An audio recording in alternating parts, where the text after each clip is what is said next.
فاصبر لحكم ربك ولا تكن كصاحب الحوت. فاصبر میں فا کو صاد سے ملانا ہے، فا اور اصبر ہے، فا صاد سے مل جائے گا، الف نہیں پڑھیں گے.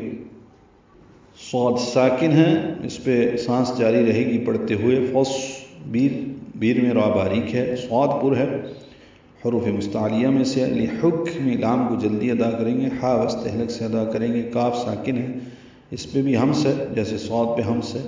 میم کی زیر کو معروف طریقے سے جلدی ادا کریں گے. لحکمی، کاف باریک پڑھیں گے. ربک میں را پر پڑھیں گے، یامی کاف باریک.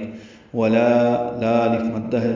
تکون میں تا کو جلدی ادا کرنا ہے، نون ساکن کے بعد کاف آنے کی وجہ سے اخفا ہے. ولا تکن کصاحب الحوت، کاف باریک پڑھیں گے، جلدی پڑھیں گے، صاد پر پڑھیں گے. صالف مدہ ہے، 2 حرکات لمبا ہے. ہا استحلق سے ادا کریں گے، با کو لام سے ملا دیں گے، اظہار قمری ہوگا. حوت میں ہا کو لمبا کریں گے وستحلق سے ادا کرتے ہوئے. واو ہونٹوں کی نا تمام گلائی سے ادا ہوتی ہے، اور تا ساکن پہ رک جائیں گے وقفاً، یہ مد عارض سکون بن جائے گی، تا پہ ہمس ہوگا. اور وقف لازم ہے، میم کا وقف ہے، یہ جو چھوٹی میم لکھی ہوئی ہے یہ وقف لازم کی علامت ہے، اس لیے رکنا ہے اس پہ. کصاحب الحوت ایسے پڑھنا ہے. اور دوسرے سانس میں اذ نادا پڑھیں گے. اذ نادا وهو مکظوم. عربی قرآن کریم میں جو رسم الخط میں لکھے گئے ہیں عثمانی میں، اس میں میم کا وقف نہیں ہوگا، تو وہاں پہ وہ نہیں وقف کرتے، ملا کے پڑھ دیتے ہیں. ہمارے قرآن کریم میں رسم الخط میں یہ میم ہوتی ہے، اس لیے ہم اس پہ رکتے ہیں. اذ نادا میں دال نرمی سے ادا ہوگا، نادا دونوں کو 2 حرکات لمبا کرنا ہے برابر.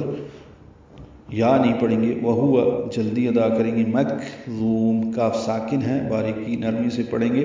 ضا پر پڑھیں گے اور ضا کو لمبا کریں گے، میم ساکن پہ ہونٹ بند کر لیں گے. مکظوم، میم پہ اظہار ہوگا. ملانا ہو تو میم کو لام سے ملانا ہوگا، آگے لام پر تشدید لانی پڑے گی، ادغام کرنا پڑے گا اور ادغام کامل ہوگا.